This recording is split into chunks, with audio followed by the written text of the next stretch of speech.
नमस्कार दोस्तों, स्वागत है आपका चैनल पे। आज हम लोग अपना नया टॉपिक स्टार्ट कर रहे हैं, मुगल वंश। ठीक है। जितने भी एग्जाम्स हैं आपके यूपीएसआई, यूपीपी कांस्टेबल जो वैकेंसी की आने वाली है, यूपी ट्रिपल एससी की जो पेट एग्जाम है, वीडियो एग्जाम है, और जितने भी कॉम्पिटेटिव एग्जाम्स हैं उन सबके लिए मोस्ट इंपॉर्टेंट सीरीज स्टार्ट की जा रही है। ठीक है। अगर आप ये पूरी सीरीज एक बार पूरी सीरीज आप देख लोगे, पूरी सीरीज आप पढ़ लोगे, तो आपको मैं बता रहा हूँ कि आपके एग्जाम में कोई क्वेश्चन गलत होने की संभावना नहीं रहेगी, खासकर इन टॉपिक्स से। ठीक है। आपको सारी चीजें सिलेबस के अनुसार कवर की जाएंगी इन सारे एग्जाम्स की। ठीक है। तो आप लोग सारी सीरीज को ध्यान से पढ़िएगा, सारी चीजें आपको कवर की जाएंगी इसमें। ठीक है। तो स्टार्ट करते हैं आज की अपनी सीरीज। इसमें हम लोग स्टार्ट करेंगे मुगल वंश में बाबर से। कहाँ से? बाबर से। बाबर से संबंधित जितने प्रश्न हैं, जितने एग्जाम्स में आपके प्रश्न बाबर से संबंधित पूछे जाते हैं, उन सारे प्रश्नों को एक जगह कंपाइल किया गया है। ठीक है। एक जगह पर कंपाइल किया गया आपके लिए। आप इस पूरी सीरीज को ध्यान से पढ़िएगा, सारी चीज़ों को कवर किया जाएगा सिलेबस के अनुसार आपके सारे डिफरेंट एग्जाम्स की। तो पहला स्टार्ट करते हैं हम लोग बाबर से। मुगल वंश की शुरुआत होती है बाबर से। तो बाबर का जन्म 14 फरवरी 1483 ईस्वी को फरगना में उमर शेख मिर्जा के घर पर हुआ था। किसके घर पे? उमर शेख मिर्जा के घर पर हुआ था। अक्सर आपसे डेट पूछा जाता है, ठीक है, एग्जाम में डेट। तो 14 फरवरी को बाबर का जन्म कब हुआ था? 14 फरवरी को 1483 ईस्वी को। और इनके पिता का नाम क्या था? उमर शेख मिर्जा। ठीक है। ठीक है। किससे घर पर हुआ था? बाबर के पिता का नाम क्या था? उमर शेख मिर्जा। और अक्सर आपसे पूछता है एग्जाम में कि बाबर का जन्म कब हुआ था, तो कब हुआ था? 14 फरवरी 1483 ईस्वी को। बाबर का पूरा नाम क्या था? जहीरुद्दीन मोहम्मद बाबर। क्या था? जहीरुद्दीन मोहम्मद बाबर। अक्सर एग्जाम में पूरा नाम भी आपसे बाबर का पूछा जाता है। ठीक है। तो याद रखिएगा, जहीरुद्दीन मोहम्मद बाबर। तीसरा क्या? लगभग 12 वर्ष की अल्प आयु में 1495 ईस्वी में वह फरगना के सिंहासन पर बैठा। कौन? बाबर। बाबर कब बैठा सिंहासन पे? अक्सर एग्जाम पूछ देगा तो बताएंगे 12 वर्ष की आयु में बाबर सिंहासन पर बैठ गया था। कब? 1495 ईस्वी में। ठीक है। नेक्स्ट क्या है? सहर ए पुल के युद्ध में सैबानी खां ने 1501 ईस्वी में बाबर को पराजित कर दिया था। किसने किया था? देखिए, सैबानी खां एक शासक था जिसने 1501 ईस्वी में सर ए पुल के युद्ध में बाबर को पराजित कर दिया था। ठीक है। ये पॉइंट आप याद रखिएगा, एग्जाम में आपसे पूछ सकता है ये।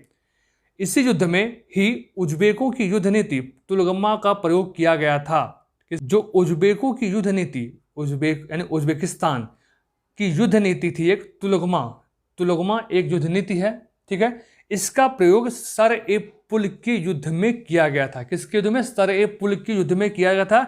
और इस युद्ध में बाबर पराजित हुआ था। कौन? बाबर क्या हुआ था? पराजित हुआ था। किससे? सैबानी खां से। किससे? सैबानी खां से क्या हुआ था? पराजित हुआ था। मोस्ट इंपॉर्टेंट है, याद रखिएगा इस चीज को।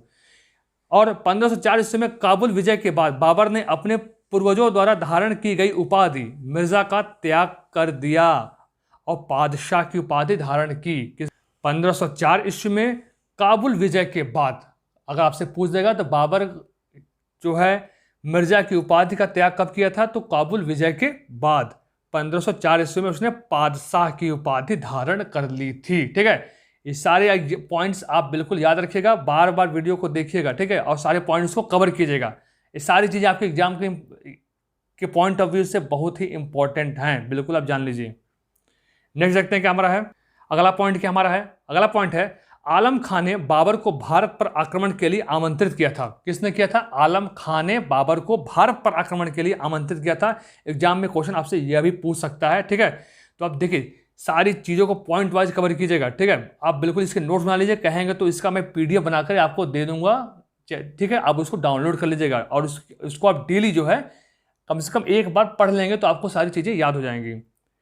अगला क्या है? आलम खान जो था इब्राहिम लोदी का चाचा था। देखिए, आलम खान कौन था? आलम खान इब्राहिम लोदी का चाचा था। और आलम खान ने ही बाबर को भारत पर आक्रमण के लिए बुलाया था। ठीक है। याद रखिएगा, आलम खान कौन था? इब्राहिम लोदी का चाचा। ठीक है। पानीपत का प्रथम युद्ध फिर 21 अप्रैल 1526। इंपॉर्टेंट है, अक्सर आपसे एग्जाम में डेट पूछा जाता है पानीपत का। 1526 तो आपको पता ही होता है, लेकिन डेट याद रखिएगा 21 अप्रैल। कब? 21 अप्रैल 1526। 21 अप्रैल 1526 को बाबर तथा इब्राहिम लोदी के बीच पानीपत का प्रथम युद्ध लड़ा गया था। ठीक है। इब्राहिम लोदी युद्ध के मैदान में मारा गया।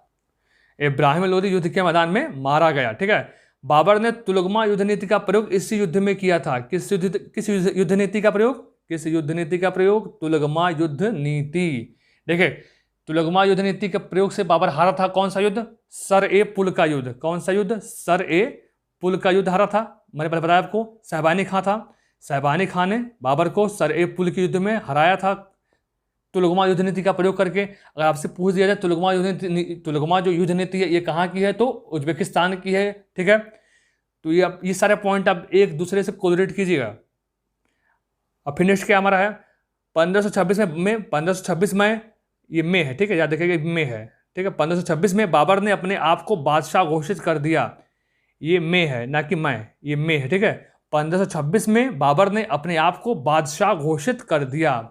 ठीक है, इंपॉर्टेंट है कि बादशाह को घोषित कब किया बाबर ने अपने आप को? 1526 में। बाबर के तोपखाने का नेतृत्व कौन कर रहा था? उस्ताद अली कुली। देखिए, बाबर का जो तोपखाना था, उस जो पानीपत के प्रथम युद्ध में बाबर का जो तोपखाना था उसका नेतृत्व कौन कर रहा था? तो याद रखिएगा, उस्ताद अली कुली कर रहा था। ठीक है, उस्ताद अली कुली। नेक्स्ट देखते हैं क्या हमारा है पॉइंट। नेक्स्ट है बंदूकचियों का नेतृत्व कौन कर रहा था? मुस्तफ़ा। तोपखाने का नेतृत्व कौन कर रहा था? तोपखाने का नेतृत्व कौन कर रहा था? उस्ताद अली कुली। और बंदूकचियों का नेतृत्व कौन कर रहा था? मुस्तफ़ा कर रहा था पानीपत के प्रथम युद्ध में। ये सब एग्जाम पॉइंट अभी सबके इंपॉर्टेंट हैं। ठीक है, बाबर को कलंदर की उपाधि दी गई थी उसकी उदारता के कारण। देखिए, बाबर को आप पता है कलंदर की भी उपाधि दी गई थी। किसके लिए? उसकी उदारता के लिए। ठीक है, खानवा का युद्ध कब लड़ा गया? 17 मार्च 1557 ईस्वी। खानवा का युद्ध कब लड़ा गया? 17 मार्च 1527 ईस्वी। डेट याद रखिएगा, इंपॉर्टेंट, 17 मार्च। बाबर और राणा सांगा के बीच यह युद्ध लड़ा गया था। कब? 17 मार्च 1527 ईस्वी को।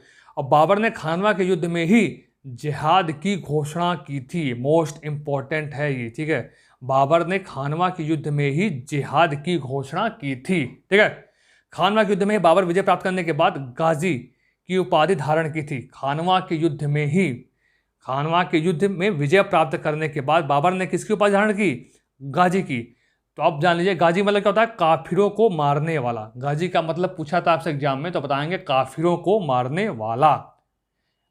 तो अब बताइए, बाबर को कौन कौन सी उपाधि दी गई? गाजी की उपाधि दी गई भी, बादशाह की भी उपाधि उसने ली, बादशाह की भी ली। ठीक है, तो इस सारे पॉइंट आप याद रखिएगा। ठीक है, नेक्स्ट क्या हमारा है? बाबर के साम्राज्य में काबुल, पंजाब और आधुनिक उत्तर प्रदेश का क्षेत्र शामिल था। कौन कौन से थे? काबुल था, पंजाब था और आधुनिक जो हमारा उत्तर प्रदेश है उस वक्त बाबर के क्षेत्र में शामिल था। और ये क्या हमारा है?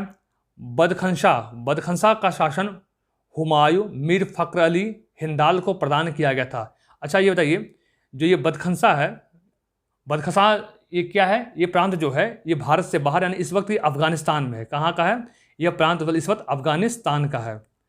बदखंसा जो प्रांत है इस वक्त अफगानिस्तान में है। ठीक है, याद रखिएगा, आपसे एग्जाम पूछ देगा तो बताइएगा बदखंसा जो है अफगानिस्तान प्रांत में इस वक्त शामिल है।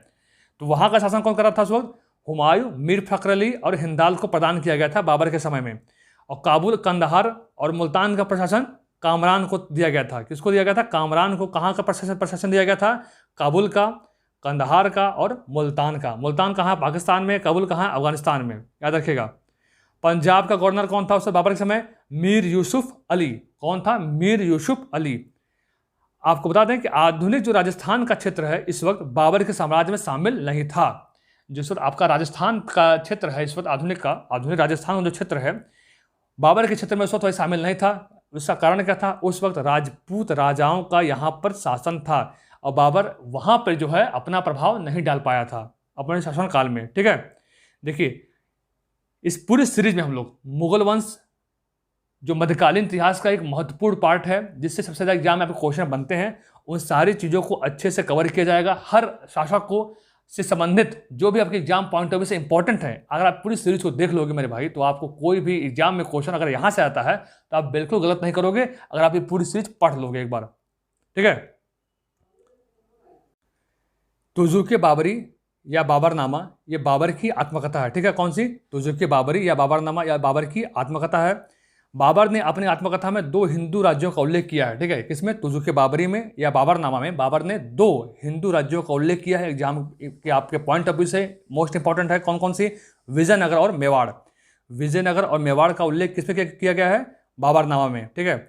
बाबरनामा तुर्की भाषा में लिखा गया है, किसमें, तुर्की भाषा में लिखा गया है। आपसे एग्जाम पूछ देगा बाबरनामा किस में लिखा गया है, फारसी, अरबी, तुर्की, ये आपके ऑप्शंस होंगे, तो आप बताएंगे तुर्की भाषा में बाबरनामा लिखा गया, ठीक है।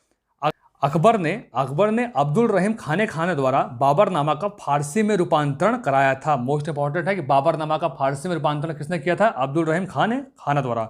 अब्दुल रहीम खाने ने बाबरनामा का फारसी में रूपांतरण किया था।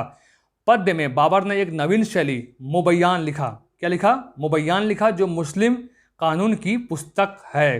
कौन सी, मुबय्यान लिखा जो मुस्लिम कानून की पुस्तक है। कौन लिखा इसने, बाबर ने लिखा था। ये कौन सा, मुबय्यान, ठीक है। तो ये बाबर से संबंधित जितने भी एग्जाम पॉइंट ऑफ व्यू से आपके इंपॉर्टेंट फैक्ट्स हैं, जो आपके एग्जाम पॉइंट ऑफ व्यू से बाबर से संबंधित जितने भी फैक्ट्स हैं, जो आपके एग्जाम में अक्सर इनसे क्वेश्चन बनते हैं, पूछे जाते हैं, तो उन सबको हमने एक बार कवर कर लिया है। आप इन सारे वीडियो को एक बार अच्छे से देखिएगा, बार बार देखिएगा, ताकि आपको सारे फैक्ट्स याद हो जाएं और सारी चीज़ें आपके दिमाग में बैठ जाएं, ठीक है। इसी तरीके से हम लोग पूरी सीरीज बनाएंगे और पूरी सिलेबस के अनुसार, भाई मेरे UPSI का हो, चाहे आपके UP कांस्टेबल का हो, चाहे पेट का हो, सारी चीज़ें हम लोग सिलेबस के अनुसार कवर कर लेंगे, ठीक है। मिलते हैं हम लोग आपसे अगले वीडियो में।